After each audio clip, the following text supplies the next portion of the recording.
Hey, it's Jose Galison. You're watching No Way Jose. You can find me on No Way Jose YouTube channel, all the major auto podcasters and audios as well. Odyssey, I said that really quick. Today, my guest is Brook Hines. We'll be talking about a bunch of different stuff. No set topic for today, really. I do want to let you guys know the deal, how this works. I think I might be changing it too. I'll let you guys know what's going on with that. How this works right now, if you're watching the 29th, if you're watching the live stream comes out, it's public. But it'll go immediately behind a paywall after, and roughly about a week or so later, come back. I think getting ready to soon just completely paywall it. Probably waiting for a few more patrons because I do like the live stream aspect, so that's why I want a few more patrons. That way, I have people to engage. But I'll probably be going to full behind, so it'll only be the live stream for the patrons in the future. Aside from big stuff, so like my Four Pony Boys series, those will still be public. But yeah, if you want to have access to that stuff, the paywall content, you need it. Patreon.com, just No Way Jose 2020. The lowest level is $2. It gets you access to all that. But there's differing levels, perks. There's 5, 10, 20. The highest being 20. Those are my sponsors. My sponsors are Mikkel Thorpe of the Expat Money Show. If you're trying to get out of the country, dual citizenship, all sorts of stuff along those lines, he's your guy. He's got a podcast. He also does it as a business. So go check him out. I also have Jeremy, who has an Etsy store, etsy.com/shop/raising liberty. You can follow him on on Twitter. I'm all tongue tied today. I don't know what it is. You can follow him on Twitter at Jeremy Rhymes. And I also have Toad, who's my co-host on my other show, Tower Power Hour. So yeah, definitely go follow him at TPH_Toad on Twitter. Also, like I said, he's a co-host on my show, Tower Power. So go check that out. That's mostly on Odyssey. We do keep the last few episodes up on YouTube. But, if you want to watch any of our tons of episodes we've had, like we've had Dave Smith multiple times. We have Shoe on Head. That's probably the biggest one we've had. We've had a bunch of other big guests. So if you want to go see our old episodes, anything more than a few episodes, like I said, you got to go to Odyssey for. But yeah, we have the most recent few that keep them up on the YouTube because the last one got nuked. So, we're not investing too much effort into that. But we keep it there for people like YouTube, the past few. Yeah, I also I do want to let you guys know TopLobsta.com. Use Jose at checkout. He has my merch. He has a bunch of other shows merch, like Tower Power, for instance, like I just mentioned. Definitely go check out his merch. He has a lot of good stuff. He also has stuff that's not podcast related. So he has a lot of good stuff there, especially if you're more of the liberty inclined. With that, let's go ahead and get Brooke in here and get to it. Hey, what's up, Brooke? Oh, you're muted. There we go. Yeah. How you doing? Good. How about you? Good, good. You want to introduce yourself to the audience? I mean, we're going to be talking kind of about a lot of this stuff about you today, but just a quick little recap before up from the top. Let them know who you are, what you're about, what kind of stuff you cover.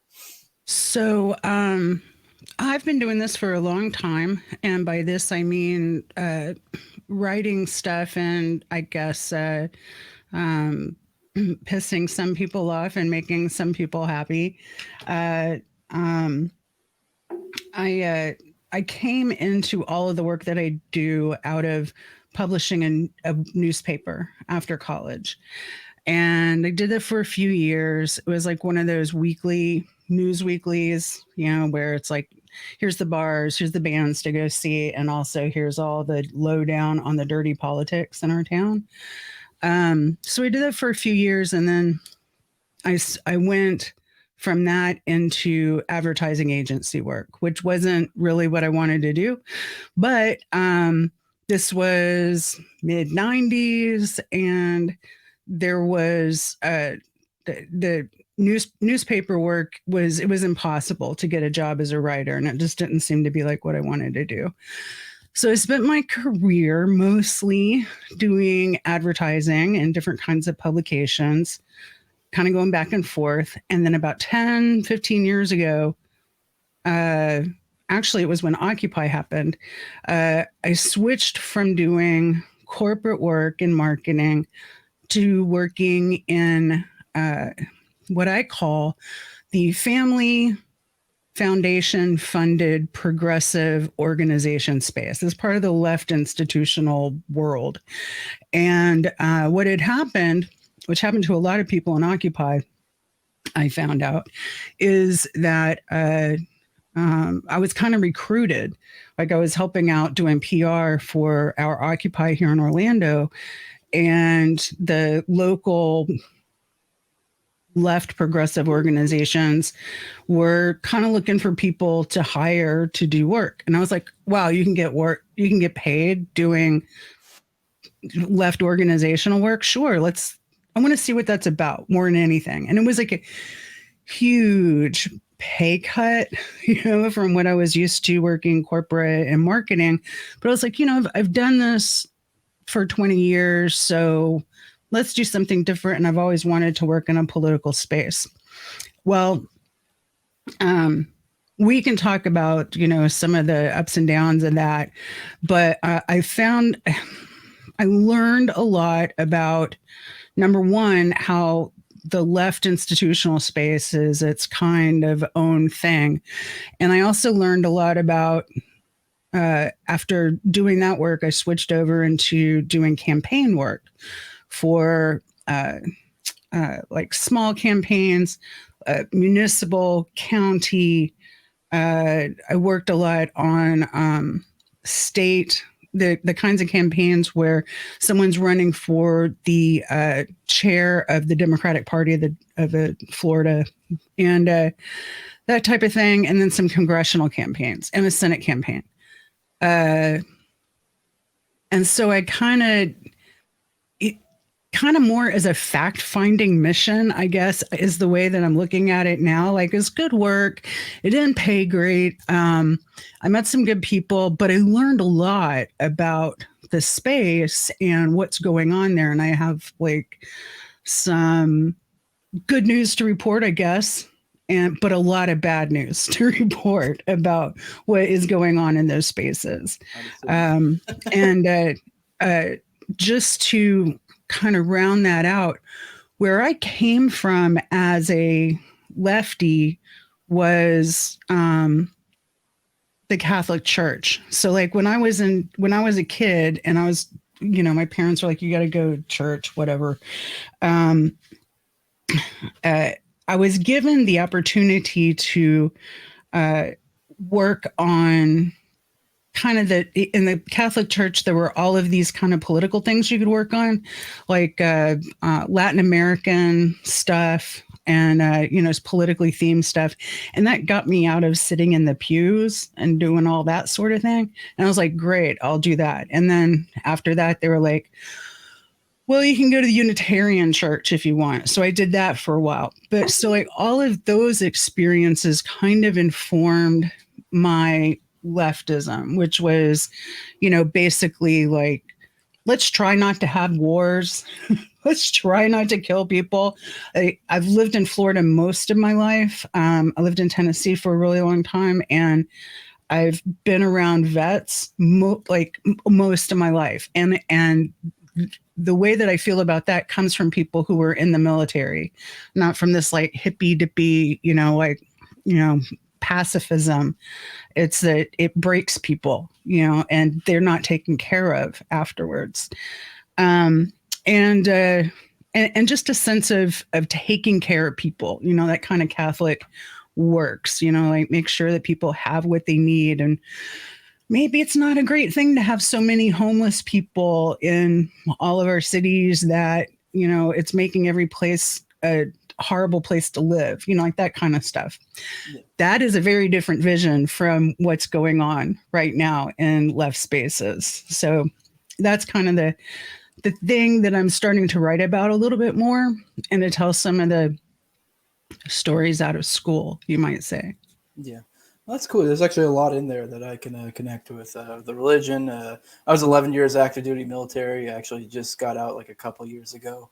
And I didn't do any like combat stuff. I was a mechanic, but like still interesting. It's funny. I was born in Maine. I moved to Tennessee in beginning of high school, and then I got stationed in Florida. I've been in Florida ever since. I've been in Florida over a decade. Oh, wow. What part of Tennessee? What part of Florida? Obviously, I'm not asking your specific town and trying to dox yourself, but like roughly. Nah, I'm a complete open book identity on social media, and chose to be that way from the start. So Tennessee, I was actually sent to Tennessee because I was a problem child. So I went to live with my relatives up there in Kingsport. So it was Upper East Tennessee in the mountains. Greene County is beautiful up there. It's so beautiful. Oh I my miss God. it. I used to go driving out in Greene County every weekend just to kind of get my head straight. You Mm, know, it's yeah. gorgeous. Yeah. No, my And front then porch was the Nashville. mountains. It was beautiful. There's nothing like it. The mountains in East Tennessee, Western North Carolina, and then up through Kentucky and West Virginia are just to die for. Like Yeah. I would move back there in a heartbeat Yeah. easily. Oh, I would too. Me and my wife been kicking the idea of trying to figure out a way to kind of make that happen for a while now. But I mean, I do like Florida as well. It is, I mean, especially which we'll kind of get into some of the COVID stuff. It's been pretty conducive. I mean, no matter for my beliefs on the matter, and I'm assuming from your background, probably you may have similar takes as well. I'm assuming you're probably not a big, huge DeSantis fan, but for that aspect of him, like I've been very pleased and been very happy. I just so happened to be here. Compared to other places. But I kind of want to get into off the top because this is kind of what connected us. And you did an episode with a friend of mine. I feel like it's safe to probably call him a friend at this point. I mean, I wouldn't say we're like close friends, but we're a little bit. We're more than acquaintances. Me and Richard. And I don't normally like to cover drama stuff. I have in the past, and I just kind of just don't like it much. But being the kind of the subtext of the situation is kind of an implication on the credibility of Richard and the fact I've done kind of a massive series, and I'm very grateful for Richard on that on the OKC. It's probably been one of the biggest. I mean, aside from maybe the few appearances I've had with Dave Smith, it's probably been one of the biggest boons for my show. Really, that series. So I'm grateful to him, and I've also just been it's been enthralled just going through all that with him. So I kind of want to, I mean, I know a lot of this too. We can talk about it. I just kind of want to briefly cover it too, because it may or may not affect my channel. Because and also I know a lot of people who follow me probably may have seen some of this stuff. You follow me on social media because if you follow me, you may follow Richard or you may see some of his stuff because I liked it or whatever. So I did want to clear this up for some people because, like I said, it's a huge series with him, and this kind of has implications of his credibility. So I kind of wanted to get you to kind of break down the situation, and we'll just kind of briefly talk about it. I don't want to linger on this too much, but I think it's worth bringing up to my audience so they know. I will say I'm very biased, admittedly, with Richard. I like Richard, and from the bits I've seen, I'm not friends with Wendy, so maybe if I was friends with her, maybe I'd be more biased towards her. But I'm definitely Team Richard if I'm going to be a team. I'll lay my cards on the table there. But I will say at the end of the day, I'm an honest enough person to admit, I don't know, maybe at the end of the day, maybe there is something to everything that's going on with the one side. And, I'd say anytime when you're dealing with, especially parapolitics, anything where you kind of have to take a lot of people's word or research, you do need to kind of take things with a grain of salt and always recognize there's a possibility they could be wrong. So I am in no way trying to say every word Richard Booth ever says on my OKC series is the gospel truth. And I don't think Richard says that either. But I do think there are implications when you're talking about credibility and that kind of people could jump to conclusions and be like, oh, well, he's just some hack. And this whole series is completely trash because of that or something. I know how people's minds operate. So if you could you just kind of give a quick recap of that situation, and maybe we can talk a little bit. Like I said, I don't want to linger, but kind of want to let people know, be upfront. I do want to let people know I likely will be having Richard come back on the future. I know there was a moment it was kind of up in the air because he was kind of debating even getting out of it. I don't know where he stands right now. It seems to be he's kind of sort of coming back into space because that's my vibe. I don't know. He could change. There was a moment I got kind of Ted Kaczynski vibes from him, but just gonna go live in the woods somewhere and probably not so much the mail bombs, but just the woods part. Yeah, just the woods part. So, but I mean, I do think he's a valuable voice, and I hope he continues to engage in the OKC thing. Like I said, he will be coming. This is a little bit of a spoiler.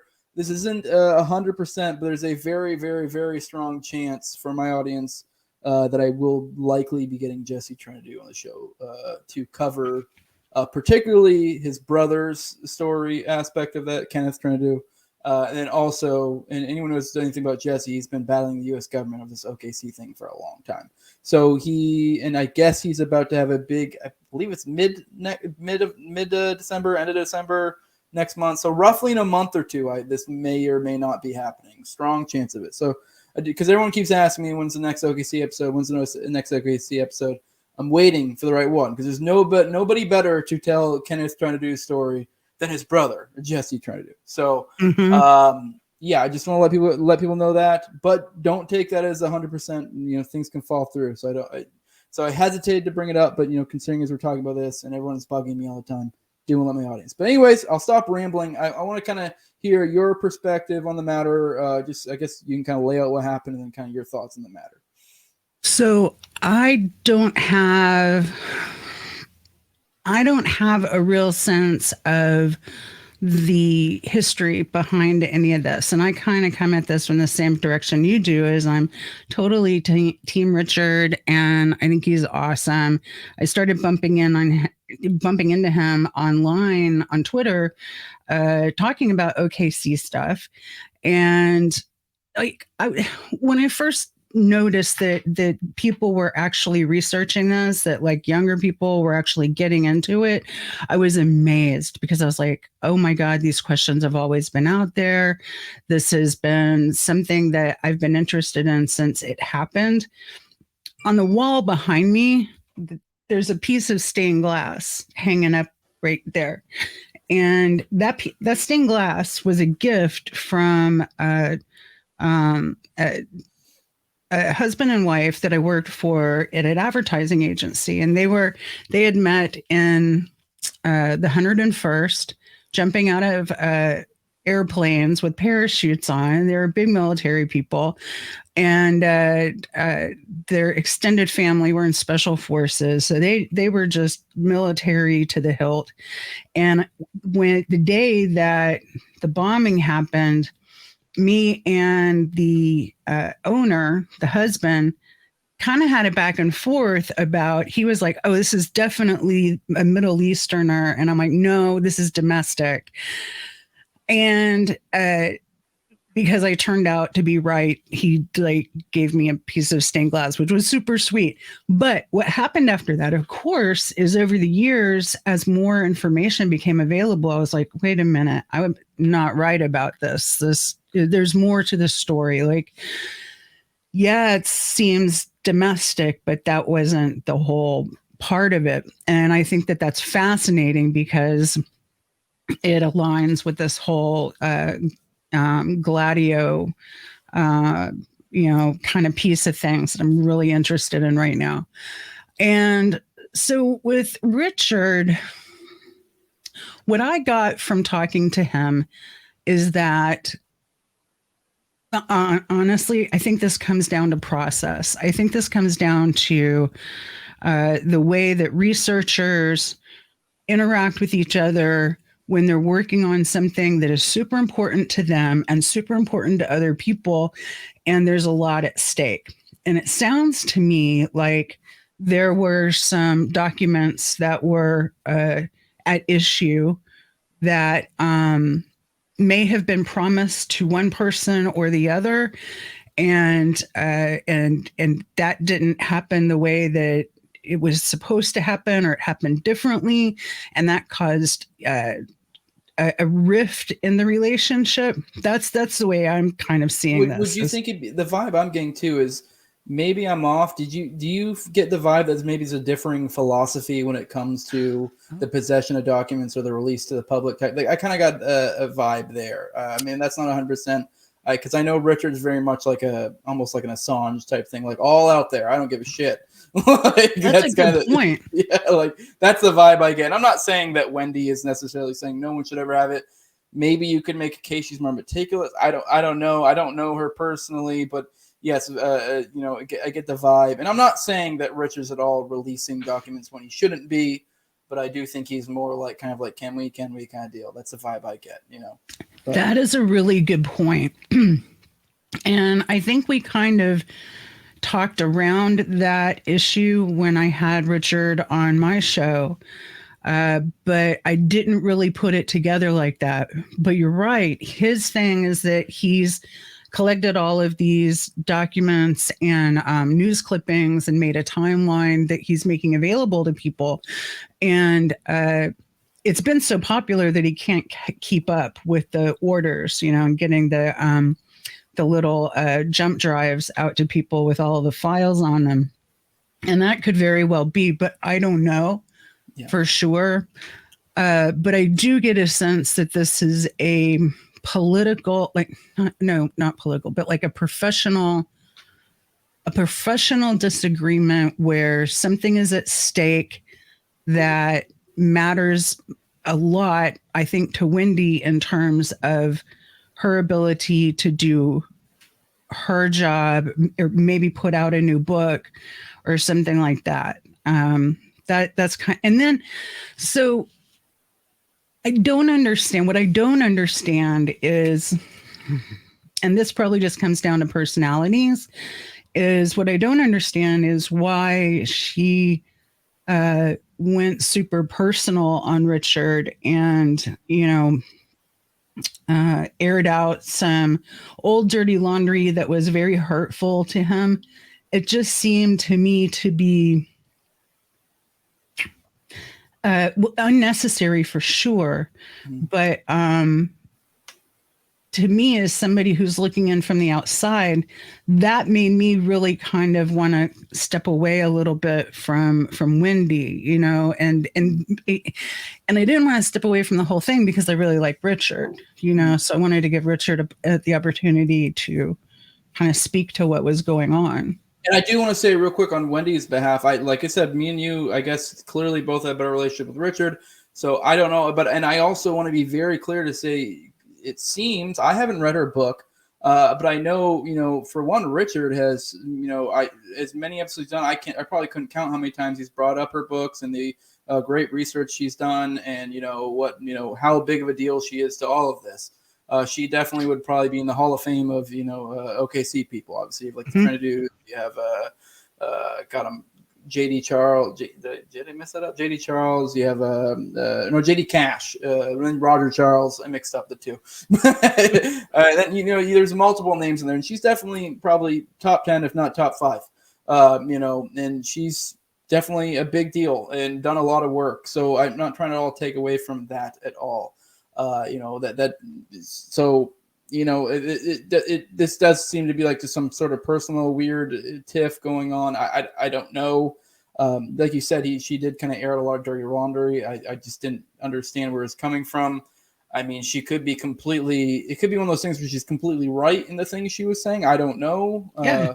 But it was like kind of a time and place thing, like just very completely disproportionate. For those who aren't aware, he kind of made like a kind of Fed posty type of tweet. And then, it was kind of semi-related to OKC. I don't remember even the specifics. It was very, I think I remember he made 2 tweets. They were kind of almost like a thread.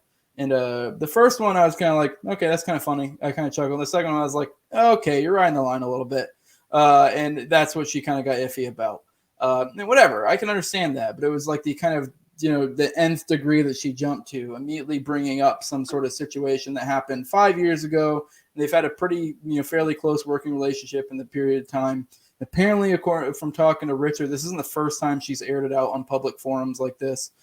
So it's weird that like they will kind of be completely fine, and then I don't know, like kind of some minor infraction, and then boom, just blows it up. So I think for this one was kind of almost I guess kind of Richard got really upset with this one. Just kind of, it was just this repeating thing that's happened multiple times. And to be fair, I don't have anything to back up the repeated other than Richard's word. But I obviously know this isolated situation. It was weird. She brought up this situation where I'm trying to remember the specifics. Maybe you'll remember the specifics a little bit better than I will. It was something along the lines of, she said that years ago he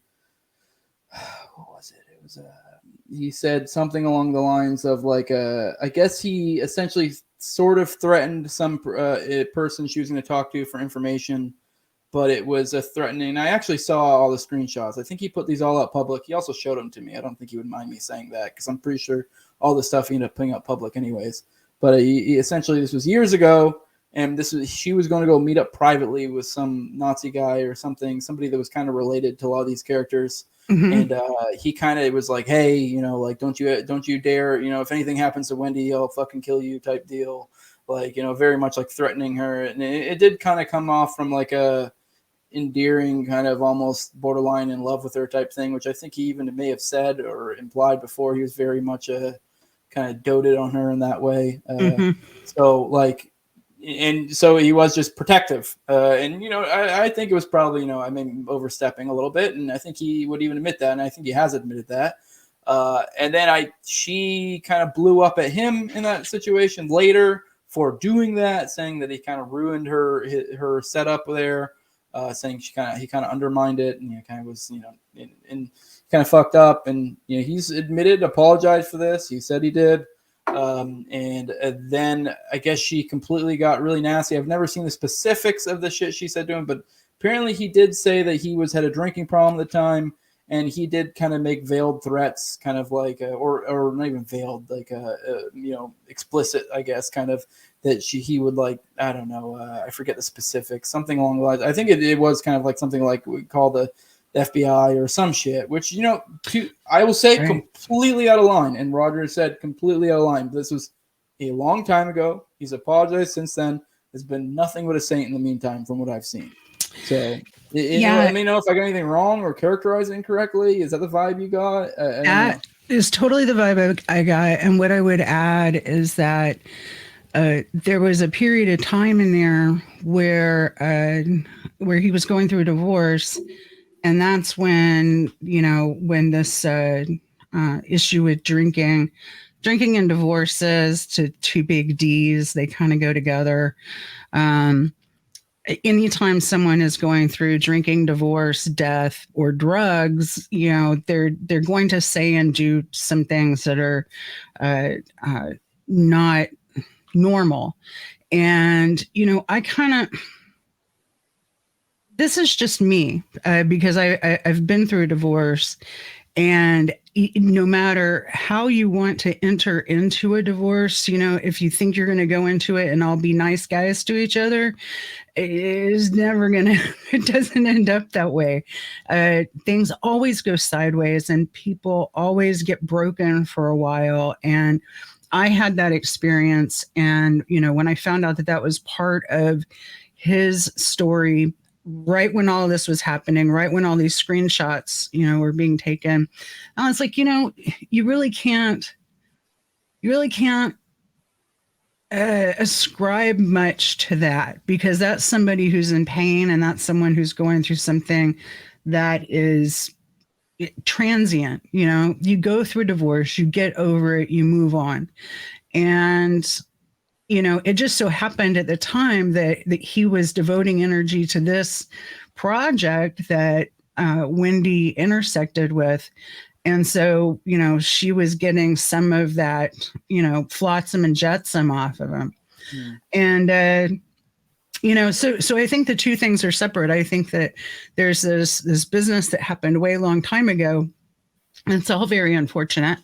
And God knows I wouldn't want any of my shit brought up from my divorce. You know, who knows what we said to each other, or that I said to other people. And then you have this thing that's happening now with some new materials, and I forget the name of the researcher who passed away. Was it Roger Charles? Yeah. That's going to be a treasure trove, and that's something of enormous value to anybody who is doing this work. So I feel like the stakes are very, very high on Wendy's side, and I don't really see, what I don't understand is I don't really see where it's not like Richard is trying to scoop anybody. It's not like he's like, you know, saying like, I would like to also have access to those documents so that I could publish something. I don't think he's into publishing at all. I think his whole thing is just sort of like archiving. Yeah, he does Substacks occasionally, but even then it's not like, it doesn't seem to be usually it's like scoops type stuff or new information. It's more just like kind of a processing old information, kind of putting out for people for now. So it's not like this information that all these documents are something he's trying to get some sort of inside scoop on. The way he can be like, be like the first guy and be like, look, this is what I publish in this, bombshell report. It's, he is very much I don't even think he'd be upset. He's a prime autist. Like me and him have, gone back and forth in DMs talking about this thing, that thing. And he does not hold back on how he feels about this stuff. He's very much he really cares more. Like, I can just tell from talking to him so much. I've talked to him a lot about how much he cares about this. And his prime focus is just getting the stuff out to people and actually bringing up new researchers. He's very much always hesitant to put the spotlight on himself, really. If anything, he's usually trying to put it on others. He's not really this spotlight hog that, it seemed to be Wendy tried to imply slightly, which to me honestly kind of came off as projection. Although I will say she is worthy of a lot of that spotlight. I'm not saying she isn't. She's done a lot of work. But I also think that might feed into the psyche a little bit, where look at all that I've done. Possibly. I mean, I'm kind of speculating a little bit. I don't know. But that's not Richard at all. That's not the vibe I've ever gotten. And it would be weird, as much as me and him have communicated, if he was somehow concealing this side of himself the entire time, that he's secretly trying to embellish himself in some way. I've never gotten that vibe. If anything, he kind of shies away from it. There's been times, because like I've said, I've done this series. There's been times he hasn't want to cover stuff because he's like, well, I don't really feel like I have that good. Maybe you should get somebody who knows this better or something like that, because that's not really my specialty. Like, as opposed to just being like, well, I'll do it and do a subpar job. That way I can get the spotlight. It's not him at all. So yeah, it's very unfortunate. I mean, I guess to go back on that, the exchange with Wendy, the vibe I got from it, I know from our circle of people being like kind of parapolitics, that type stuff, like everyone's going to probably, like, because I mentioned the Fed thing, they kind of threatened the Fed. Everyone's going to be like, oh my God, glowy, glowy, glowy, glowy. And really the vibe I got from understanding more of the context was just, really it was, like I said, there was this malicious interaction, according to him, between him and Wendy after he kind of blew some sort of opportunity she had. And she said a lot of very hurtful, spiteful things. And he clearly seemed to look up to her as like a hero. And it very much broke his heart during a part where he's already vulnerable and during divorce. And it literally did kind of come off as like a lover's quarrel between them. I'm not saying they were lovers, but this almost spiteful thing. Anyone who's been alive for any significant amount of time and has had, decent amount of, engagements and relationships, especially romantic, you get in arguments and you get to times where you're just saying stuff to hurt each other. And just being spiteful and trying to cut at each other in whatever way will hurt them the most. So that was the vibe I got from that, is he was just being spiteful because he was hurt. And I feel like he'd probably agree with me if he was here. But on that aspect of it, it was just he was looking for something to kind of stick a dagger in the heart. Yeah, I've there's dyads and triads of people who go through these kind of things. And so there's married couples, and then there's romantic couples, there's friendships, and then there's creative endeavors. And I've seen creative endeavors fall into these kinds of conflicts over and over again. I've seen it happen in bands. My ex was a professional musician, and his band was always going at each other from one direction or another. And that band would go at it with another band, so there would be like that other kind of internecine kind of competition and sniping. And you see it all the time in creative work and advertising agencies where, if you're the creative director, so like I was creative director a lot in the smaller agencies that I worked in, you always had the people underneath you gunning for you, and if you were, one of a few creatives in another group, you're going to have people who are going to try to take you down, and stab you in the back so that you're not a threat to them. There's all these different kinds of ways that creative endeavors can go sideways. And I feel like the most important piece of this is that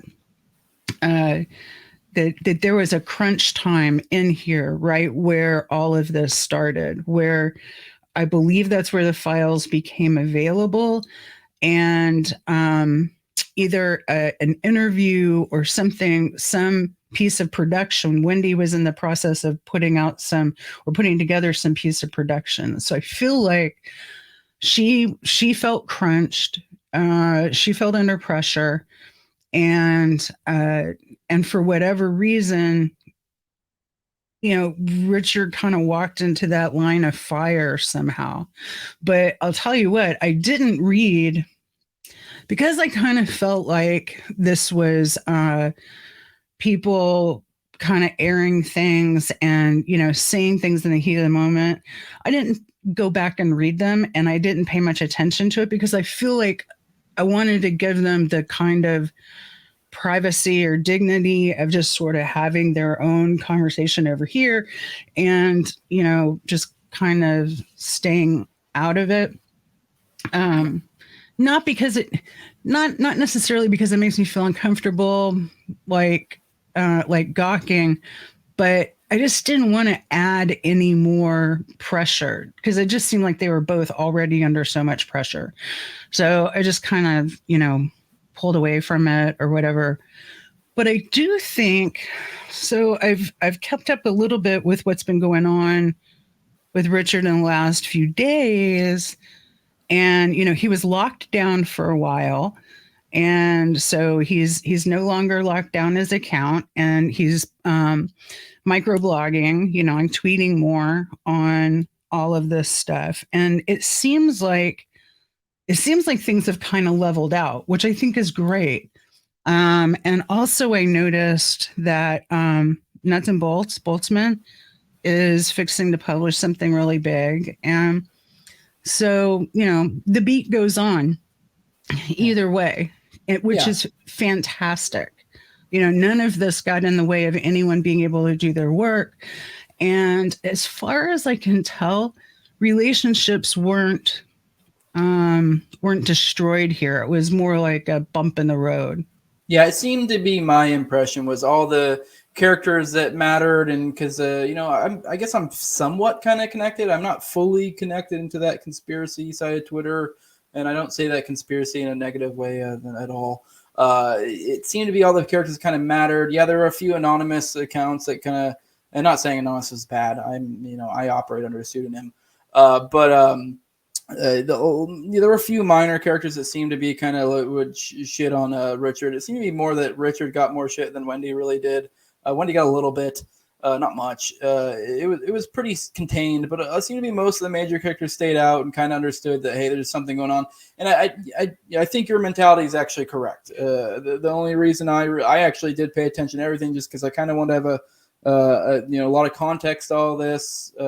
Know what's going on because, like I said, I have that series, and it's kind of like, well, what does this mean for that? What are people going to think? Or am I going to get blitzed? Because I want to be informed if someone's going to, kind of come at me and be like, oh, you had this clear fed on your show or some bullshit like that, so I can be like, whoa.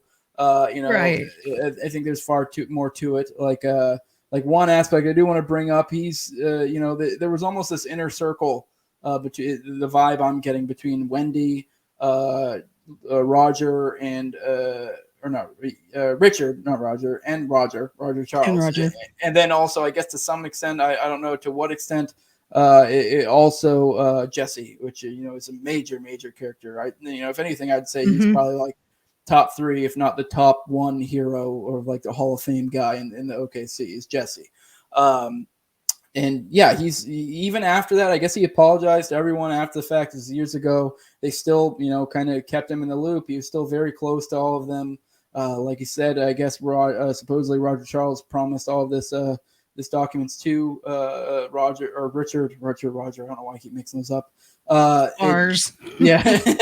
So he promised a lot of. So this was something they still trusted. They understood. I'm sure they probably after it happened probably kept him at arm's length for a period as well. They should have, especially because he was going through some stuff. I think during that period of time, they should have let him be, but they didn't completely excommunicate him. Is the vibe I got, and that's probably for the best. So, I mean, all the major characters seem to mostly keep him in. So anyone who doesn't really especially if you only have a surface level stuff. And I feel like I only really have a surface level knowledge of this, and I feel like I have more knowledge than the vast majority of people who are looking at this. So it's like, yeah, I wish more people kind of had your mentality of kind of like, oh, I don't really know, and or at least look into it and kind of have an open mind when you look into it and see. Because, yeah, I mean, like I said, I didn't really want to cover all this, but I feel like it merited bringing up. But I hate talking about drama. Yeah, exactly. Yeah. The good news is that I think that these relationships are still workable. I think that the work is still going on, and I don't think I really don't see this, souring anybody's interest in the work, interest in the subject matter, or interest in the people. I feel like the people who are doing the work are just doing the work. And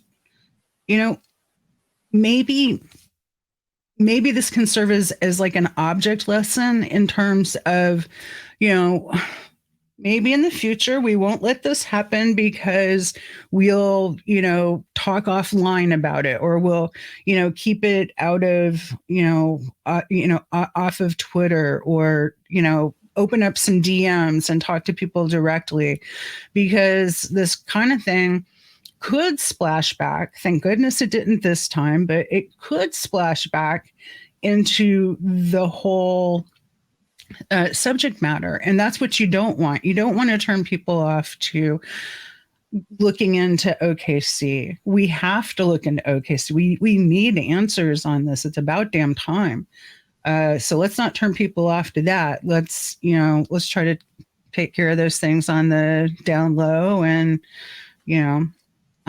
carry on. But, I think it's at the end of the day, I still just sort of feel like people are under a lot of stress, and especially when you get a big document dump that's super important and you're looking at it, and you want to be able to put all the important pieces out there as quickly as you possibly can, but your brain doesn't operate that fast. And I think that's sometimes when our emotions kick into gear and try to do some work for us. And I just sort of feel like it was something of that nature that was going on. But I certainly don't it certainly don't hold anything against Richard.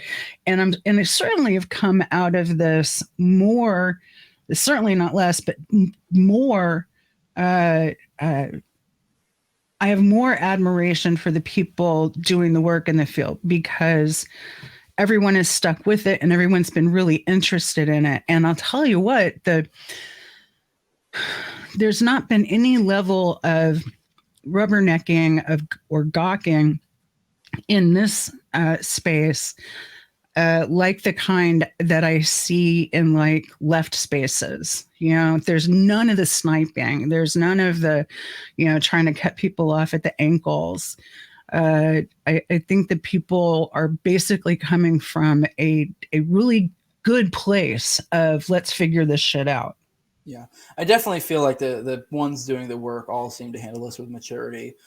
So I'm appreciative of that. And I do think there's an interesting in this like kind of parapolitics type of spot that me and you have sort of found ourselves dabbling in. I don't know exactly to what degree you dabble in it. I'm more of I guess a dabbler. My show, I kind of talk about political theory. I kind of talk about conspiracy. I really just talk about whatever floats my boat. Like whatever is my interest at the time, that's kind of what I'm talking about. That's why I'm glad when I build my show, I didn't go with like and I know you're probably thinking about doing a rebrand. So this isn't trying to be a slight against you. I know a lot of people do this.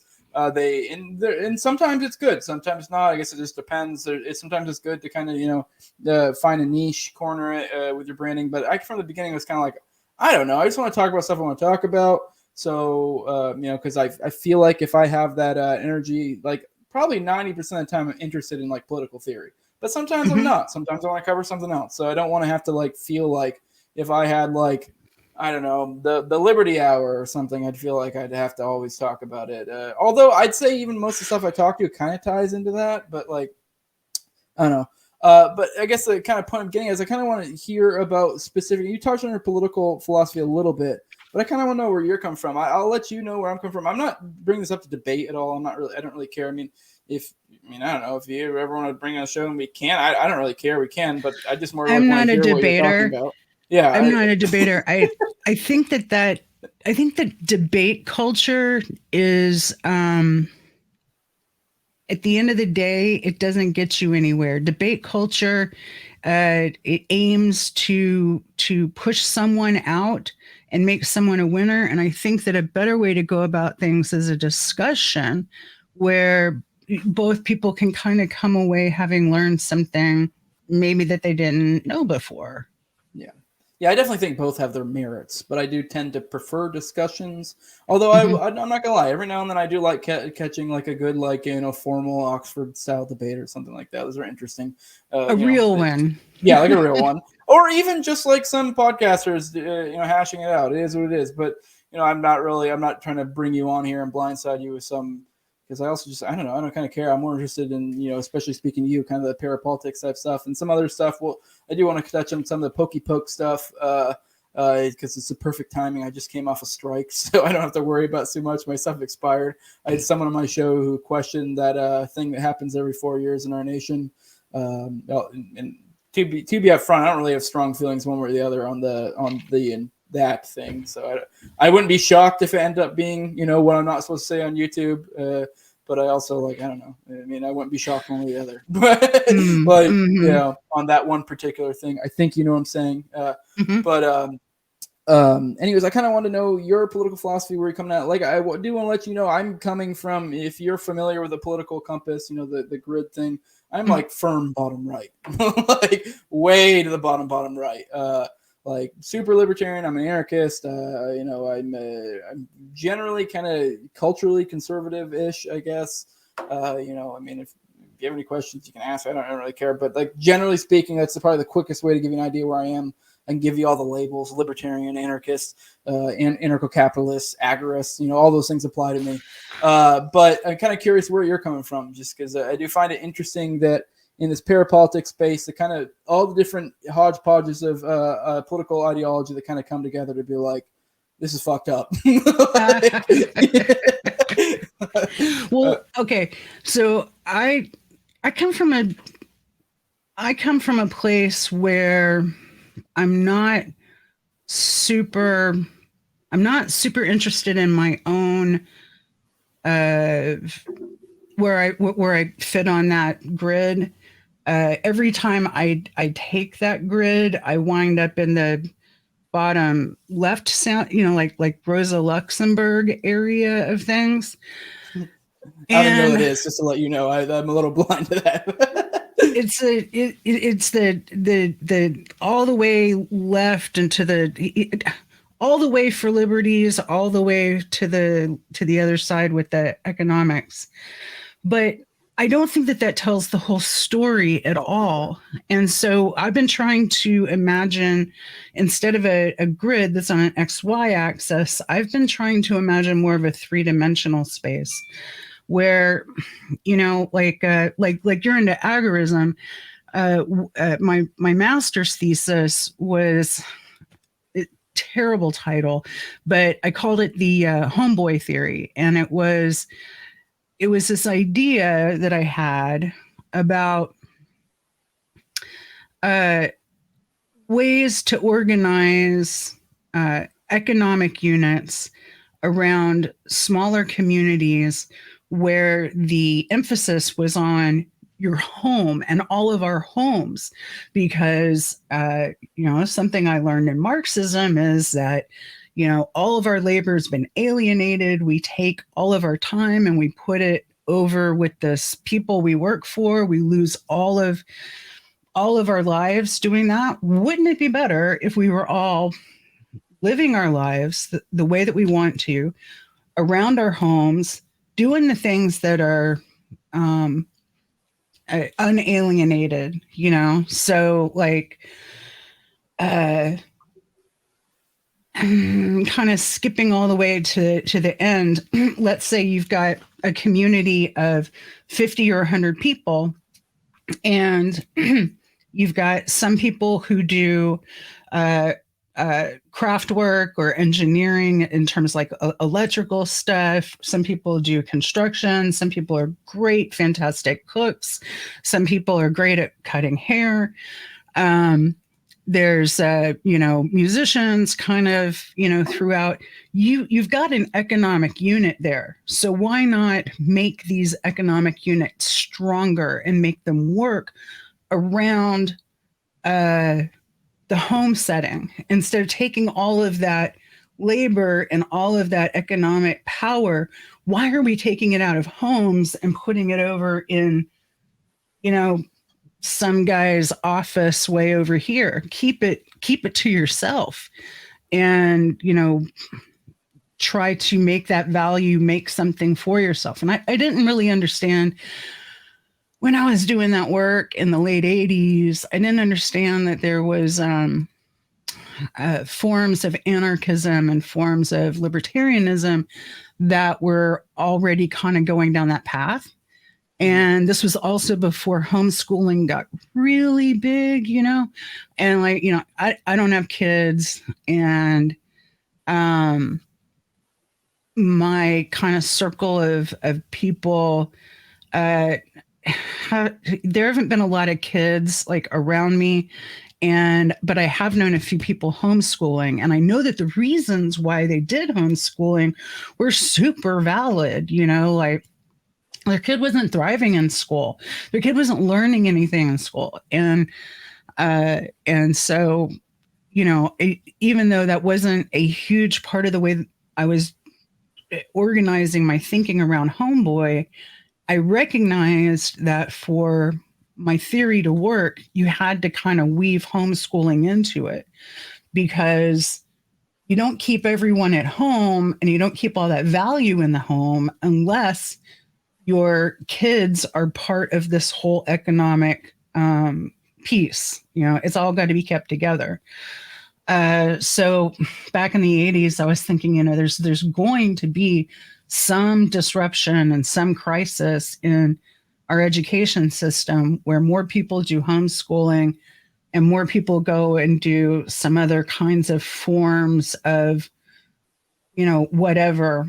Unfortunately, that's wound up being a lot of private school, which, if you can afford private school, great. But, a good friend of mine, when I lived in Nashville, she was a teacher at the fancy Montessori school there. And so she taught the children of, musicians you'd know the names of, like Jack White, kind of people. And they had this great vibe going on. Like the kids did. The kids cleaned their classrooms. They cooked the food. They went and they did the thing where they went to a community farm and picked a cow, and had that, took the cow and put it in the refrigerator and figured out what to do with it. So everything was kind of integrated into how these kids, learned how to do stuff. And I was like, why isn't everybody doing this? I feel like every kid should have the experience of, taking responsibility for your surroundings. Like, that's so valuable. And if it's valuable enough for celebrities and people with a lot of money to pay a lot of money to do that for, why aren't we doing that with public schools?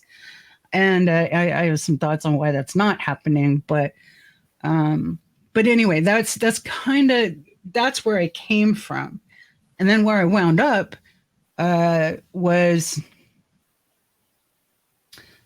I wound up in all of these left spaces trying to figure out what the hell they were trying to achieve, because, it seems like every bunch of people that I was around since 2011 who are in professional left circles They didn't question at all what they were doing. They only did what their funders asked them to do. And there wasn't much reflection as to whether what they were doing was helping or hurting their cause. So it was a lot of what I would just say, what I'd just call stupidity. It's like all over the place, and a lot of susness. I mean, Yeah. to be honest, because the people who are funding these kind of groups are the Rockefellers, the Ford Foundation. Like the Rockefellers are not going to be giving money to people to actually liberate people. That's they're not in that business. They've never been in that business. It is funny how much the left seems to get entangled with corporations and these type of people, but they're the ones who preach it. And I feel like we had this weird inflection point. Like I said, I come from the libertarian type circles, and don't get me wrong, we've always kind of sort of been aware of that, but there was always this, like, I guess, kind of Ayn Rand aspect too that some people got caught up in, where you have a little bit of an admiration and of I guess corporation, whatever. But it seemed to be COVID definitely was this like flux point where you're like a lot of people did realize like, oh shit. And I guess a lot of people are getting more engaged in the gig economy. Like I said, I got out of the military. I have multiple streams of income now. Like, don't get me wrong, I still have your quote unquote wage slave type job, but I also have a bunch of other stuff. I'm trying to build those streams of revenue up so I can back away from that type stuff, so I can kind of work for myself. Which is weird because, like, in a certain way, that's kind of what the lefties, generally kind of colloquially speaking, type of, generally seem to push for. But there is this weird vibe of, I don't know what it is. They just feel like we're going to tap into this power and it's going to work for us. Although they're the same ones that are being like, yeah, fuck corporations. And it is confusing, and it's this weird thing where the right now, a lot of them are like, they were the ones who are kind of for corporations, but a lot of them are kind of moving into things like the gig economy and homeschooling and, being anti, pokey poke and stuff like that. Like, so it is weird. We're in this weird upside down world, and people changing positions. It's reversing. Yeah, it is weird. So I guess that's a good kind of transition. I want to talk. I don't know your full background, but I know it seems to be, it was a significant thing for you, where you end up having to get that thing they made a lot of, or tried to make a lot of us do, and you end up having issues. Like I said, my strike expires. You don't have to tiptoe around the wording too much. I already knew we were going to talk about this. I didn't anticipate it. So, but I am kind of curious, maybe if you want to give you a little bit of backstory, and then kind of how that may have affected the kind of groups you ran in and stuff like that, and kind of your larger thoughts. Oh, that's a rich, a rich vein right there. So, I was, little backstory is that I've got what is kind of an autoimmune situation. So in 2003, I had a teeny tiny little flu. And then all of a sudden, out of nowhere, I had this inflammatory thrombotic syndrome, which I wound up in the hospital with blood clots and autoimmune liver. And then I got an infection in my spine. I ended up in the hospital for 4 months, which is just ridiculous. But I did have a morphine pump for part of that. So that, kind of helped things out. So I had this, I knew that something that my immune system will get tipped off and will go crazy. So I didn't want to get the thingy.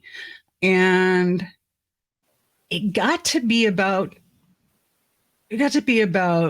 July 29. It got to be about where we were starting to think about the holidays and how we were going to manage being around the in-laws and the new nephews, brand new nephews, very big deal.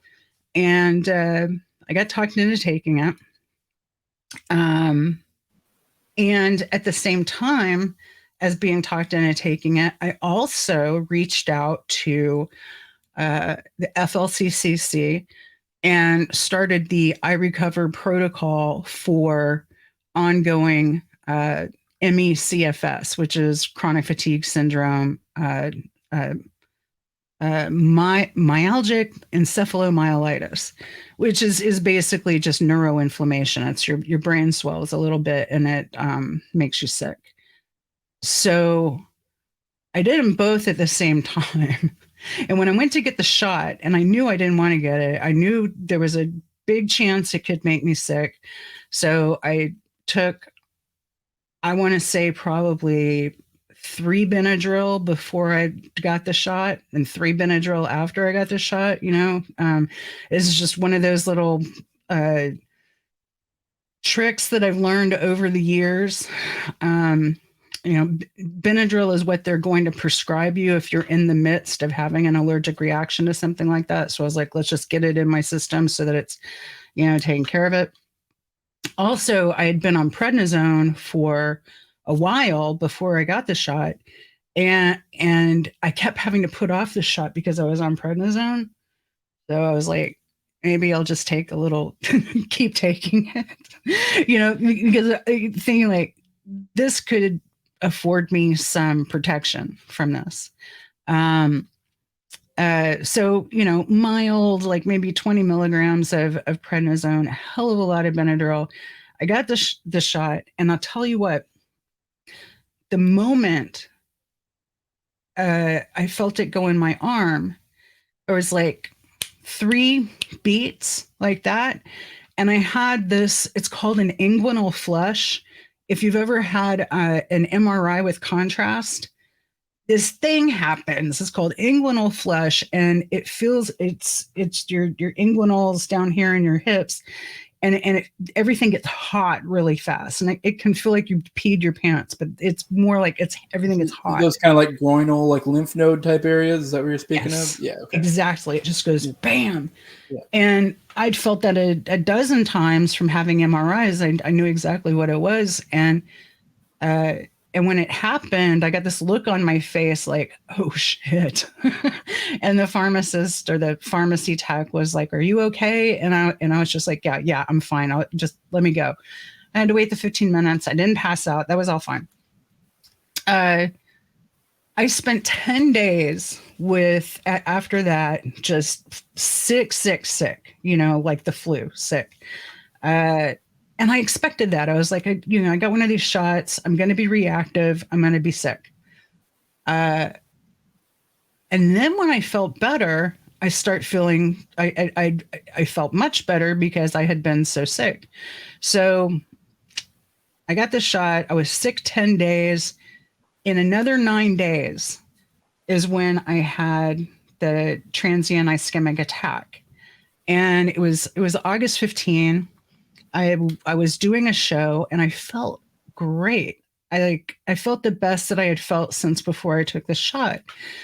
And did the show, closed everything down, and was going to take the dogs for a walk.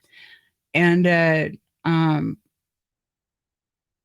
my husband says to me, "Hey, you're walking funny." And I said, "What are you even talking about?" And he said, "You're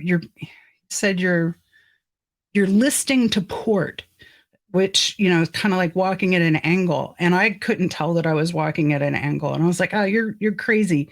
And I went to put my glasses on, and I noticed that I couldn't see, like things seemed dark around my eyes, like I had tunnel vision, but I thought it was because my glasses were dirty.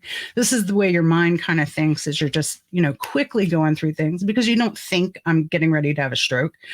So I ignored the eyeglasses. I ignored the listing to port. We get the dogs outside. We're walking them. And my husband's still like, you're walking funny. What is wrong with you? And I go to answer him and I said, you don't know what you're talking about. It was like like slurring like I'd been drunk.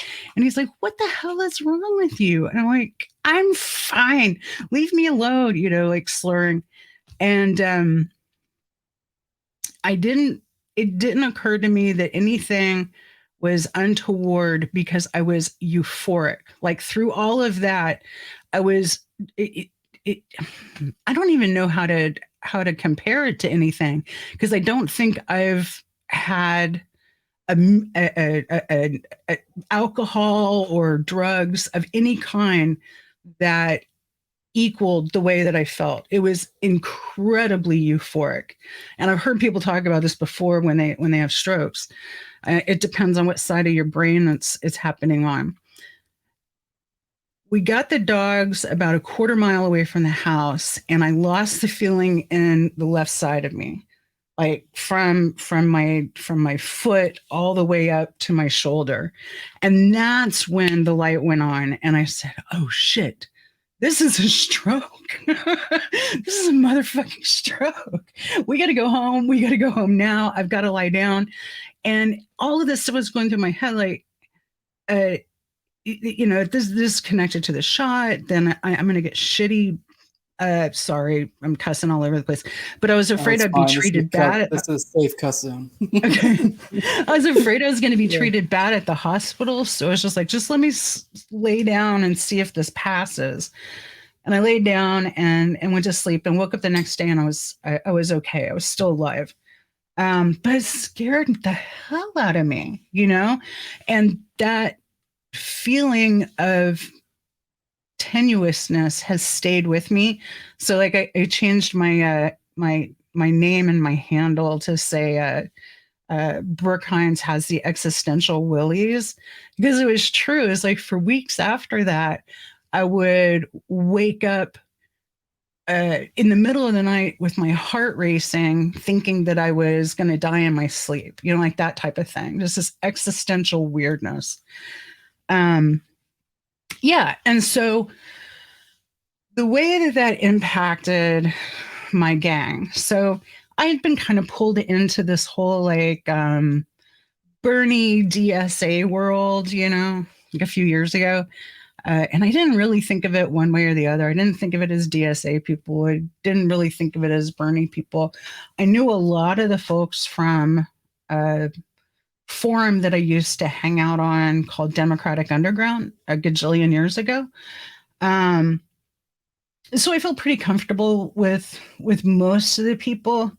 But there were some new folks who were very active in terms of like putting people into DM groups and then like making DM groups off of those DM groups and then more off of that. And what the hell why is all of this stuff going on behind the scenes? I think I figured it out, but the folks who were doing that were more of these DSA organizers and people have like a real agenda, and stuff. It wasn't just like people farting around doing their thing like me. Is people who have a vision or a goal or something that they're working towards. And so when this happened to me, I felt like kind of as a political thing that because I've got this underlying illness and I consider myself part of the chronic pain and MECFS community on Twitter, that I needed to share that information because I had looked for information about the shots and my underlying conditions and couldn't find any. So I wanted people to know that that was my experience. When I did that, all of these like DSA types started coming at me like really hard. And people like Tina Desiree Berg, who works for Status Quo, and has a thing going with what's her name, who used to work with Status Quo, and she's always like trying to get either police or white supremacists to start a fight with her and get it on film. Like she's got this kind of like journalism thing going on where she thinks she's like infiltrating white supremacy groups. More power to her, whatever. She gets in my DMs and she said that I had liked a tweet where someone had said something about natural immunity, and so she was policing my speech to the point of this was just me liking somebody's tweet. And I was like, okay, first of all, immunity exists because what do you think a vaccine is actually working with here? It's not working with your. You're nicer than me. First of all, fuck you. Right? I can't stand that sort of behavior. I mean, even if we disagree, it's like, what? Alike? I mean, that could have been a slip of the thumb. Why are you coming to me about this? Oops, sorry. fuck off. Yeah. But go on. The last thing I said to her was how did I put it? I said, you want to back off of this. You just want to not do this. And because I wanted to let her know I saw what she was doing and I'm not going to play that game. So the next thing that happened was Lee Carter. Remember Lee Carter, the redheaded guy who was the socialist who won the state Senate seat in Virginia? Oh, these circles are. I'll be straight. Most of these names I'm trying to think, and then these are not circles I'm familiar with. But you can go on. His partner is Ultraviolet Ray on Twitter, and she's been in like all of this drama. Like everywhere she goes, it's just drama. And we were in a chat group together, and she was like trying to start shit with me in the group. And so I tried to take it out of the group because I was like, that's not cool. You don't want to, do this sort of thing. Don't do this sort of thing here. Talk to me personally, take it outside the group, because what you're doing is you're trying to turn people against me, or you're going to end up turning people against you, whatever. Well, she ended up just like completely breaking up the whole group and exposing herself and all of these other people as, just complete authoritarian, fucking assholes. I mean, because here I am, I'm just basically saying, look, this is my underlying situation. This is what happened to me. Be aware of it. And they're like, oh, you're causing vaccine hesitancy, and that makes you a white supremacist, racist asshole, and like all of this crazy bullshit. And I was just like, okay, so I don't need you, like all of these people who were part of this group. And, kind of as a callback to my divorce situation, I learned back then that what you do when you're in situations where you're surrounded by people like that is, you just walk the other direction. You don't have there's no reason in the world why I needed any of those people in my life. There's no reason in the world why I needed to put up with people treating me like that. And I'm not going to feel bad about blocking them and, just moving on. Yeah, I think more people should block more. Although there are some people who go crazy with it. But, I do think, generally speaking, if someone is, in your opinion, is being a burden in your life, it's the internet. Like, who cares? Who cares? Who cares? And you know what? If I've blocked people either on mistake or I've used blockchain on NAFO guys, but and then caught a few people that didn't need to be in that, and I apologize and unblock them. I'm very liberal about unblocking as well. If someone comes to me is like, "Why'd you block me?" I'm sorry, blah blah. Okay, unblock. I'll almost unblock immediately. Yeah. No problem. Especially if someone's going to ask you to, right? Yeah. It shows good faith. And so then the next thing that happened was Tina Desiree Berg got Graham Elwood to attack me because I had posted a reply in some tweet of his, and that's where the whole Graham Elwood thing came up from. So he compares my having a mini stroke to his ex-girlfriend not being able to take zinc. It was just this absurd, argument that he got into. He had to go on the Jimmy Dore show to, explain all of this. It was this whole big, stupid blow up thing. Anyway, people have lost their minds. People who had been, long and short of it, people who had been rational, people that I considered rational, people that I considered friends, people that I considered, if you needed something, you could ask for it. You could be like, hey, could I have a GoFundMe that I would like you to participate in. I could kind of count on for that kind of thing. Uh, just absolutely had no problem turning on a dime and being like, "You're Satan incarnate himself," And I'm like, "Oh, well, okay," because I nearly died taking the stupid shot. Then that's going to be your response. That's not okay. Has And Graham? I just looked him up because that name sounded familiar. Graham Elwood's probably the only person I'm actually familiar with. You mentioned.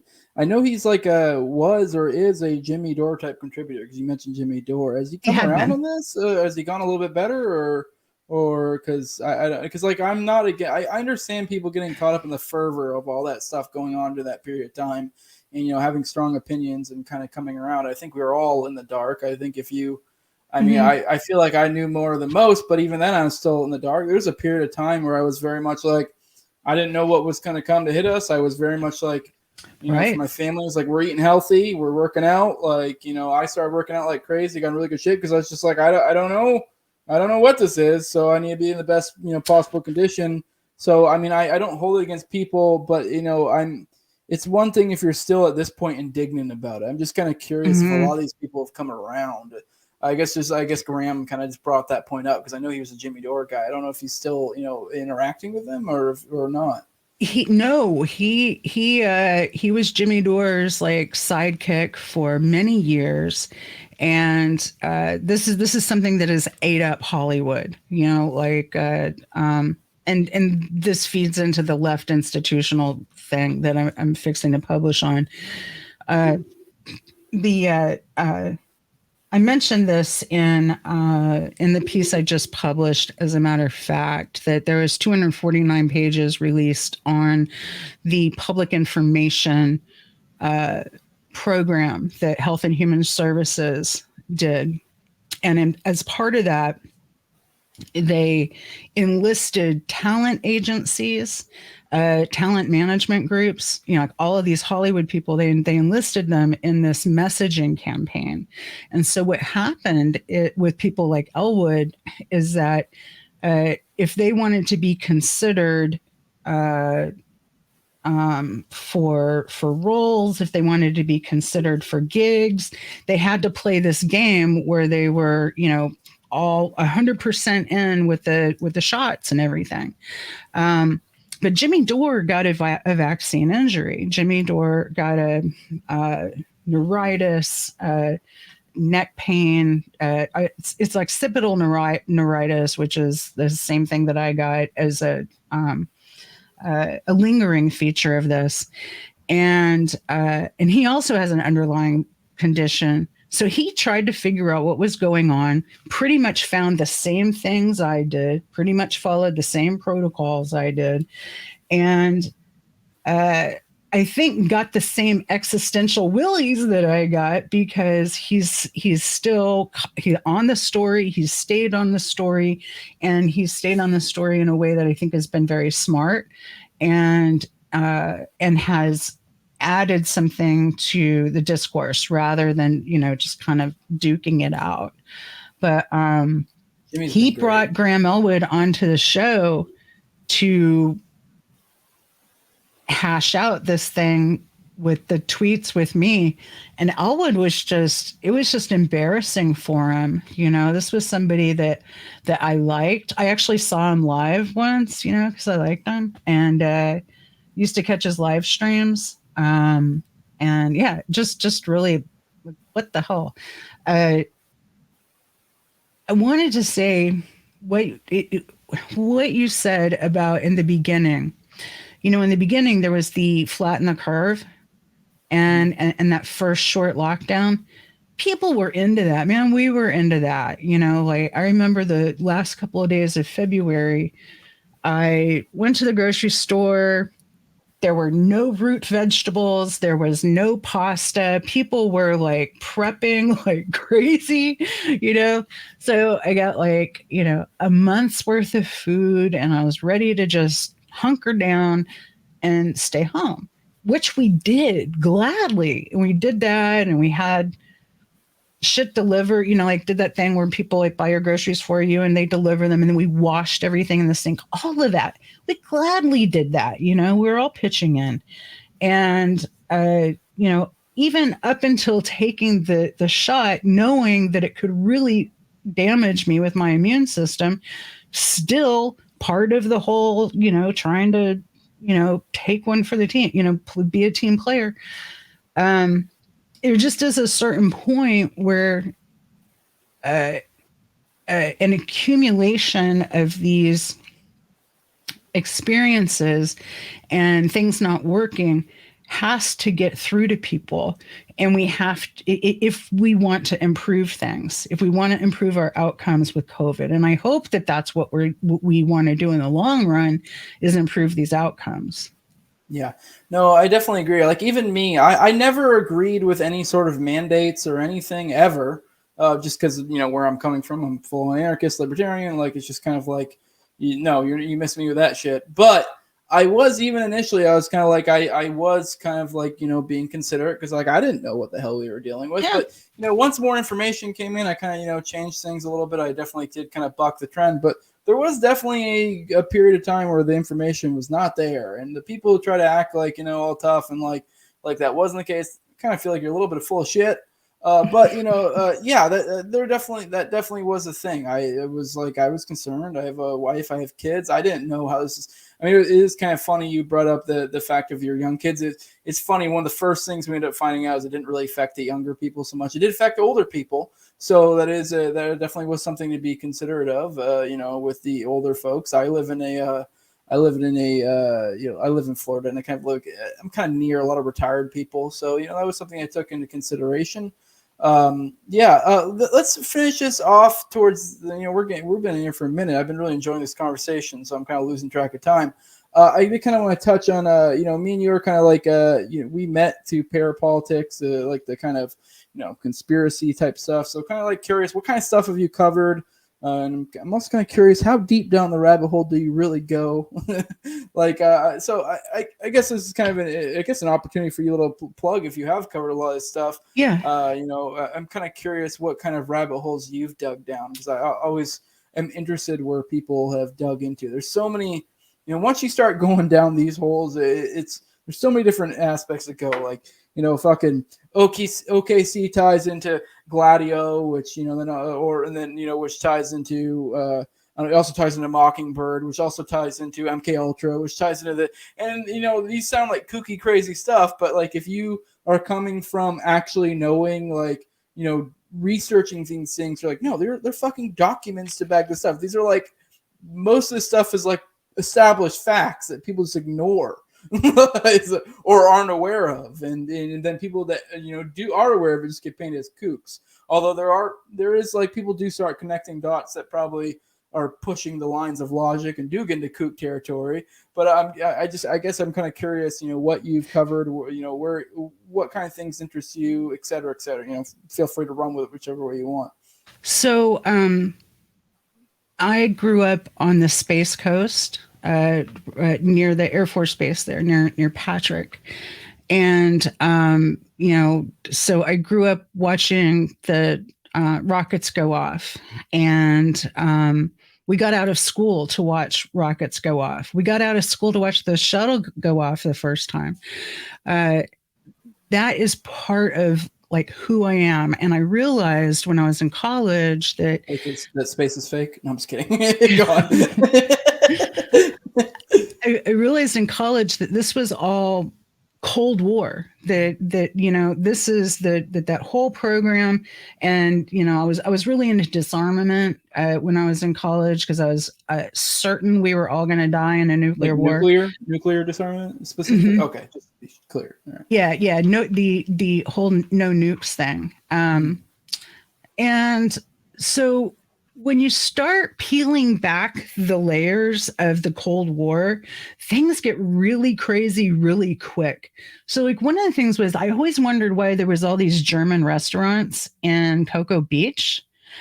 Like, what's the connection with Germany and Cocoa Beach? Well, the freaking, gay, what the hell is his name? Who was the director of NASA, who was a SS officer? Crap.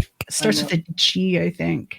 I know who you're talking about. And it's really irritating me. I can't think of the name. I know this is obviously Operation Paperclip you're getting at, but I know specifically. Are you talking about Werner von Braun or?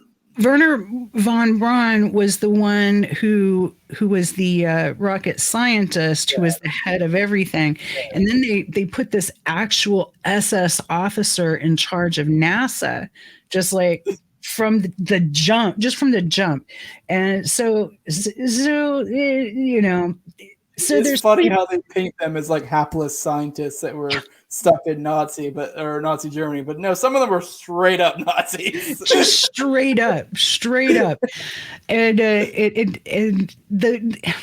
it's funny. The older I get, the more I realize that there's these little pockets all throughout the country where these paperclip guys and these post World War II guys got moved to, or who immigrated to. So there's whole towns in Texas. There's whole like Ukrainian areas up in the Northeast and up in Canada. And anyway, so the rabbit holes that I really enjoy. Let's kind of do it like that. Going from the Cold War, I really love all of the Nazi diaspora, like where they came from, where they went, where are they now, because they still are now. There's a big question, I think, as to whether the Cold War wasn't World War III itself in just a kind of quiet way. I have a feeling that perhaps this is kind of, going way deep and kind of giving away, where my head is most of the time. But I have a feeling that after World War II, what we did was we merged with the Nazis. We didn't beat the Nazis. We didn't, just bring a few of them over to run our rocket program and a few bioweapons programs. I think we merged powers with them. Yeah, it's a fun conspiracy. I mean, I don't know how much. I mean, it's kind of, there's a lot of nuance to that one. Like, what do you mean by that? But it is a fun one because there's definitely a lot of truth to that. But it's like, to what extent? It's a gray area. But go on. Well, and I kind of see conspiracy as. Are you familiar with Michael Parenti? Name rings a bell. Michael Parenti is, a lot of people talk about yellow Parenti. So Michael Parenti did a lecture that is on YouTube, and the quality of the video is horrible, and he looks yellow. But what he's talking about is the gangster nature of the U.S. state. And what he's actually talking about is everything that, we would consider like conspiracy, but he's framing it as, look, this is how the U.S. Machine has been structured to work. And it's what Whitney Webb says too, which is that there was a point where organized crime merged with our CIA and other intelligence services, and now big tech, and you can't tell the difference from one from the other. They're just all entwined. I believe that one. Yeah, and that is so like on point right now with FTX and Sam Bankman-Fried, and what all is going on in there. I've got some thoughts about that. So, but all of the rabbit holes are fairly interesting to me. My ex had seen a UFO when he was a child and had this like whole experience with this. And I remember trying to be a very serious philosophy student and wanting nothing to do with it. And then when I was in grad school and I was just so freaking tired of, reading super serious theory, I was like, yeah, give me that UFO book. I'm going to read everything, about alien abductions and all of this stuff just because it's fun, and try to figure out where it's coming from. Why does this stuff exist? So like that's a fun little rabbit hole. I love Richard Dolan and the way that he goes about things, because he's got this Cold War, kind of mentality about things that I have. For years, I have followed Jeff Wells, who did a blog called Rigorous Intuition, and wrote a blog called wrote a book that's Rigorous Intuition. Both are great. You can still find Rigorous Intuition online. You can still find his book. Fantastic. I loved it, and there's a forum, and the forum still exists. And I loved it because, and I still go there and I still use it, because people there talk about things that were never in my wheelhouse, like about the Franklin scandal. I ignored that forever. I was like, oh, that's just got to be a bunch of bullshit. But because of, the things that I bumped across or came across in there and bumped into there, I ended up reading that book, and I was like, holy crap, there really is something here. And, there's just other areas that I had just never considered that had to do with human trafficking, for instance, is a big theme with Rigorous Intuition. Definitely something that I didn't consider at the time, and that kind of opened my mind to going in other directions. But by and large, for me, it's the Cold War. It's are we in the Fourth Reich? What is the U.S. really doing now anyway? Are we really trying to start a war in China and Russia at the same freaking time? Why? Who's doing that? We are pushing it to the limit right now. I say we. I don't consider myself part of the we, but the government at large, they're playing a dangerous game for sure. One thing I like to kick around is kind of the Great Reset theory, and I don't mean the Great Reset like Klaus Schwab. I mean, like, are they like legit just like, oh well, if this all goes up in nukes, I get to go underground and whatever, and we'll rebuild after? Like, I don't know. That's one I've kicked around before, because they're Graham Hancock. I know I'm sure you're aware of him. I always find that interesting, kind of the idea of like ancient aliens and stuff. Is that really just like maybe some sort of similar cataclysm that occurred now, and just the elites kind of managed to keep themselves safe, and they got too corrupt and overplayed their hand, like, oh well, we'll go underground and re-burgeon again, and then they got praised as gods and they came back up because, oh, look how advanced they are. And it's like, no, they're just normal people. Like, yeah. It explains a lot, actually. Yeah, I mean, I'm not saying that's the case, but it's a fun little one to kick around. Which I guess there's one more question I want to ask you, because I know a lot of people in our circle, or I say our circles, I don't really necessarily feel like I'm 100% of that, kind of around the edges, because I typically engage in more like political theory. But this is one that I do find interesting. I've been delving in more of the conspiracy type stuff. I'm kind of curious your thoughts on like the kooks, because I know a lot of people like really hate the Alex Jones, and I would consider maybe another name I could throw is like I don't know if you know on Twitter, like Jinx. Although he's not like a big name. It's a Twitter name. Because he does kind of jump around, and like for example, he's kind of has similar thoughts as Alex Jones had on Sandy Hook, and I don't necessarily completely throw away that either. I don't put it past our government at all, but I don't know. I'm definitely not like sold on one way or the other. And then another new, like a Sam Tripoli, although I don't people I've who been on his show. Oh, I love Sam. But like these people who kind of go to the crazy nth degree, I'm kind of curious your thoughts on that, because I know a lot of people in these circles don't really like them. They're like, they kind of feel like they discredit them. And I think there's a point to that. But at the same time, I also feel like, I know for our kinds, I feel like there needs to be a level of maturity of like, hey, we understand some of this stuff. We are kind of speculating a lot, and that's fine. Mhm. I do think there's something too when you Yep. do like say something resolutely when you're like, this is a fact. You're like, okay, well, you need to back that up.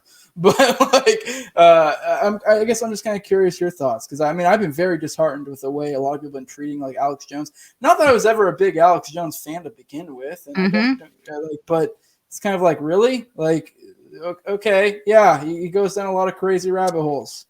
Okay.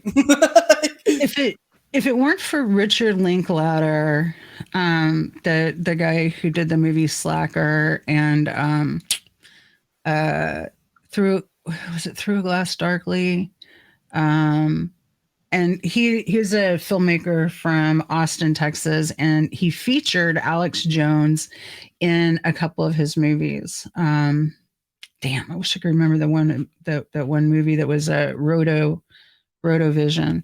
But Alex Jones played a role in there. I would not know who he was were it not for that. When I came back to Florida and hooked up with my friends from junior high school again, I found out that their kids were into Alex Jones, and I was like, I was aware of Alex Jones because of Rigant and Jeff Wells and that whole crew. So I got on there and I was like, hey guys, do you think it's cool for, and this was 20 years, no, it would have been like 2006. I was like, hey guys, do you think that it's cool for like high school kids to be into Alex Jones, like at this point? And everybody on there was like, I might have paid attention to him for a hot minute, when he first got started, but don't have much use for him now. But I think it's age appropriate for a kid, like that's the kind of thing that like a very young person would get interested in. And there's probably nothing wrong with like a younger kid being like, taking in, if they're into that kind of InfoWars kind of thing, those are probably decent questions to ask and they'll probably grow out of it. And I was like, good answers. So, that's kind I can't say that I've ever watched an episode of Alex Jones at all. Yeah, But now here's the thing. Pushing him off of the internet, basically off of social media, that opened the door to throw off anybody. We shouldn't, the royal we shouldn't have allowed that. But because they were able to smear him with the crisis actors around the shooting and stuff, and his behavior there, that's unfortunate. But I also think that was kind of an alignment of powers, and I also kind of wonder if he comes from a CIA family. I kind of wonder, like, really what's going on there. I'm not sure, and I haven't spent much time around his stuff. Sam Tripoli, I think, is hilarious. I think he's probably one of the hardest working small broadcasters I've ever seen. He's got his stand-up comedy stuff, and then he's got like 3 or 4 really well grown shows, that have really strong audiences. And I don't know how he has time to do anything, but so he does all of this work. He blows me away. I love the higher side chats. The Secret Son, what is his name? Christopher Knowles on Secret Son. I think that he's freaking awesome, and I also love Gordon White at Rune Soup.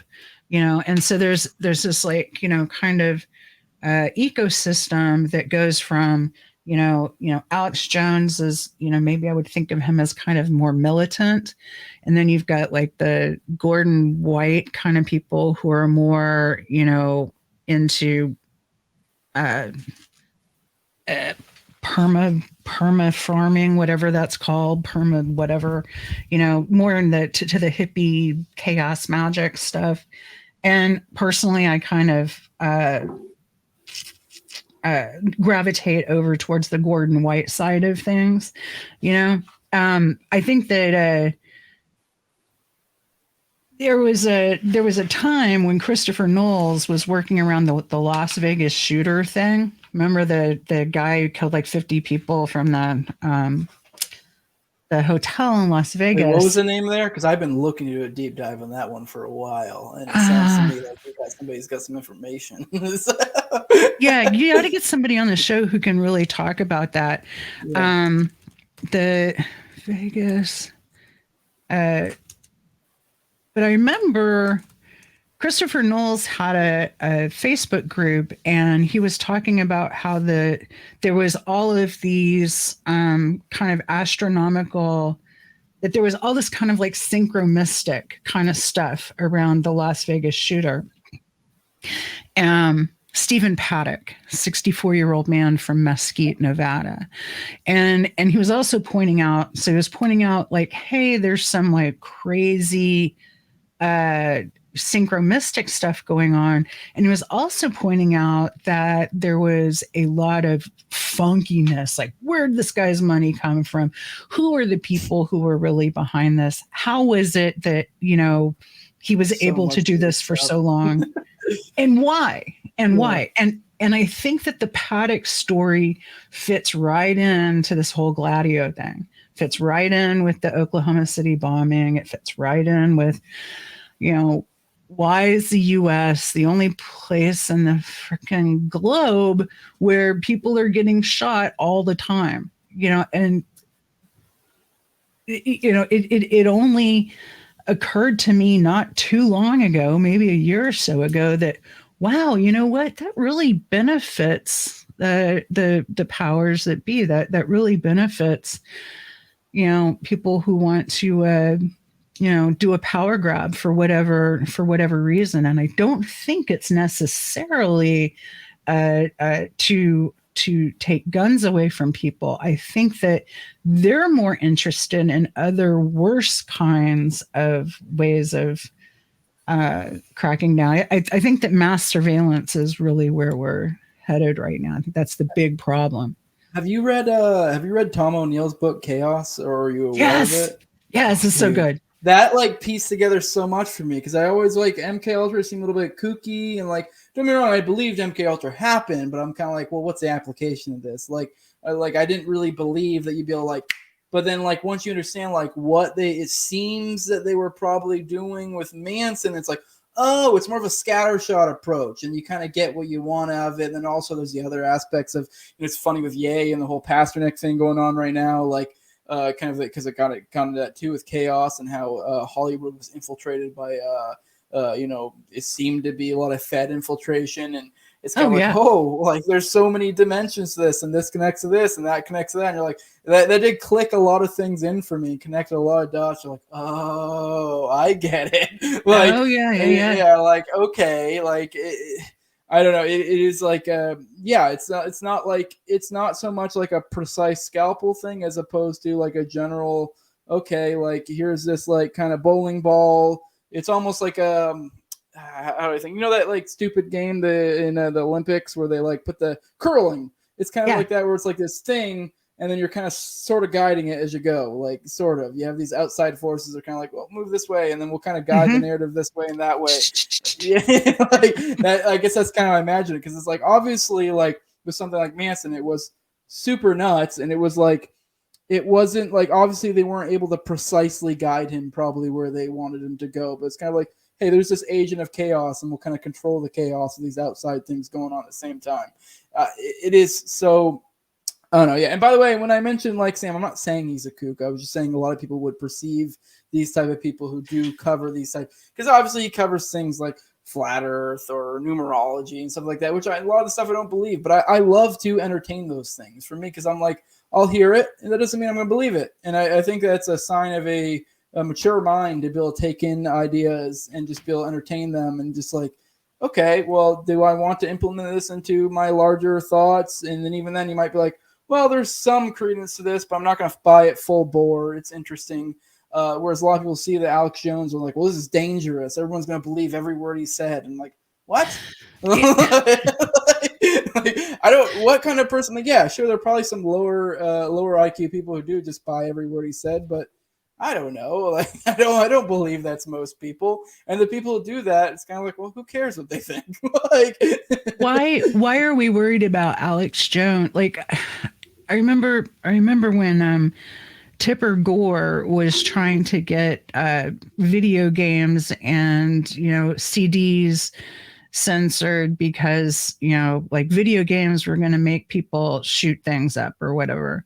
And now it's like Alex Jones is the problem. And what's funny is that Alex Jones is actually talking about the problems of things getting shot up, and now nobody is talking about like the way that the military is involved in developing first person shooter games that entrain people to feel like they're in combat.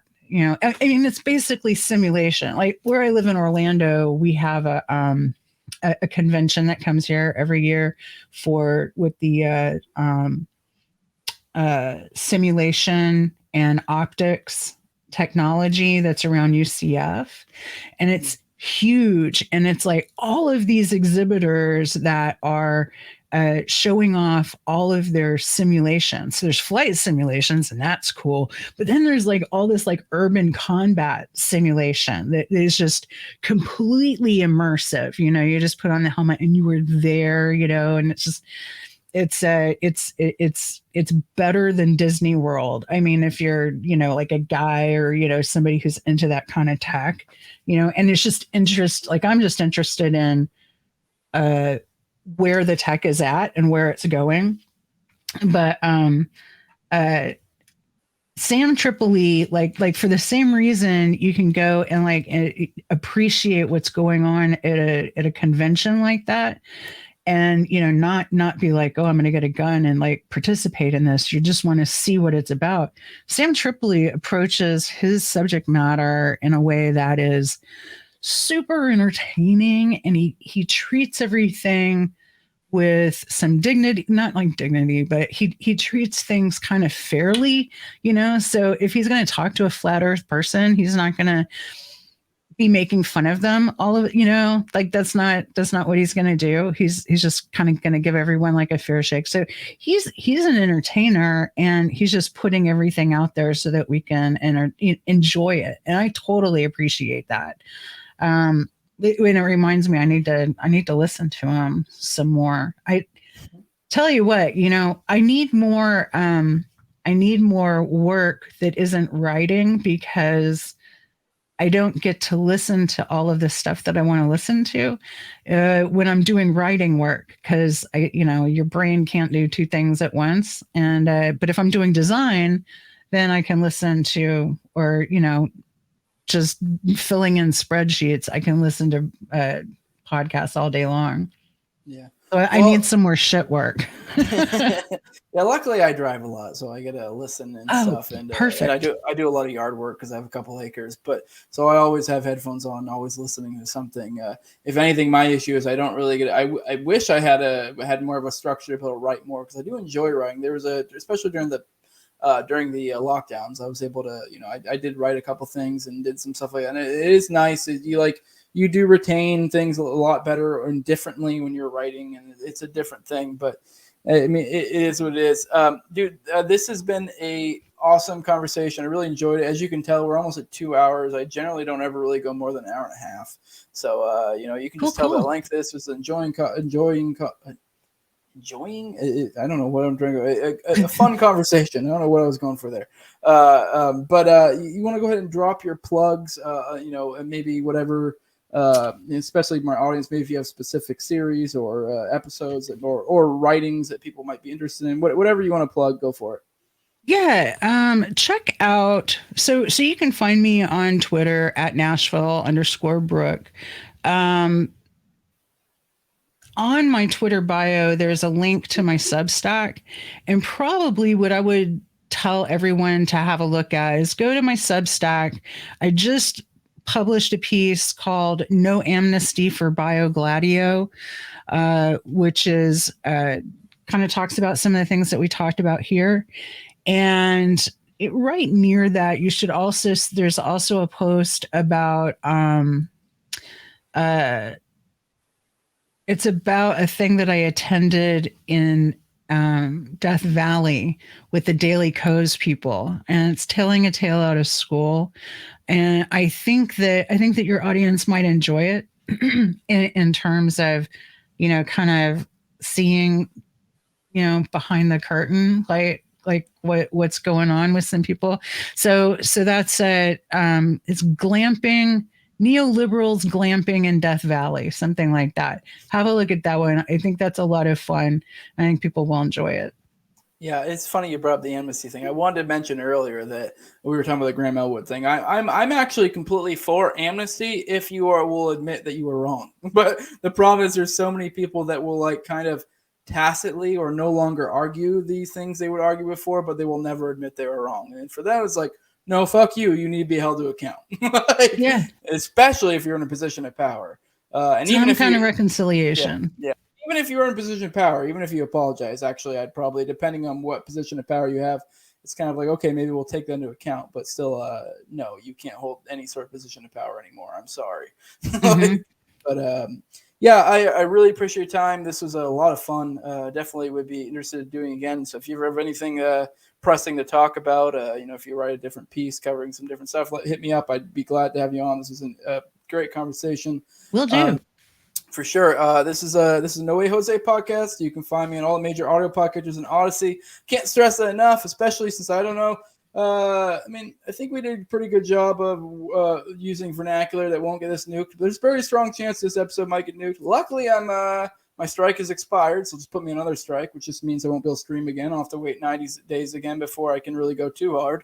But yeah, so I highly suggest Odyssey or just listen to me on the audio podcast. But if you really like the video, Odyssey, please go to my Odyssey channel. If you want to follow me on Twitter, it's at SenorJose2020, unless hopefully Elon gives me back one of my old accounts soon. So that'd be great. I've had multiple over 3K accounts that keep getting nuked, but it is what it is. If you want to follow me on Facebook, you can do that as well under Jose Galison. Not that I really do much on Facebook, but just to have a backup. But patreon.com, just NoWayJose2020 is where you can go to support me if you'd like to do that. Like, share, subscribe, comment, all the good stuff. I appreciate it. I can't emphasize enough how much this was a fun conversation. Thanks for coming on, Brooks. Likewise. All right. That's it.